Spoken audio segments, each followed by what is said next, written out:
এই আলুর দম একবার বানালে একেবারে প্রেমে পড়ে যাবে। প্রথমে এরকমভাবে আলু কেটে নিয়ে ভালো করে ধুয়ে এরকমভাবে নুন হলুদ দিয়ে ভালো করে লালচে লালচে করে আলুটাকে ভেজে তুলে নেবে।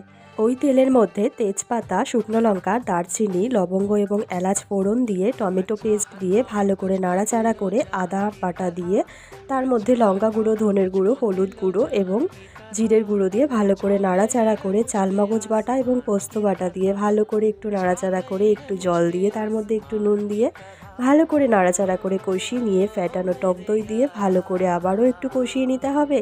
তারপরে ভালো করে কষানো হয়ে গেলে মশলাগুলো আগে থেকে ভেজে রাখা আলুগুলোকে দিয়ে ওপর থেকে চিনি ছড়িয়ে দিয়ে ভালো করে নাড়াচাড়া করে তার মধ্যে জল দিয়ে দেবে আলুটা সেদ্ধ হওয়ার মতন। একটু ঢাকা দিয়ে ভালো করে সেদ্ধ করে নেবে। যখনই আলুগুলো সেদ্ধ হয়ে যাবে ওপর থেকে গুঁড়ো গরম মশলা, কুচনো ধনেপাতা এবং কাঁচা লঙ্কা চেরা দিয়ে ভালো করে নাড়াচাড়া করে গরম গরম পরিবেশন করো আলু।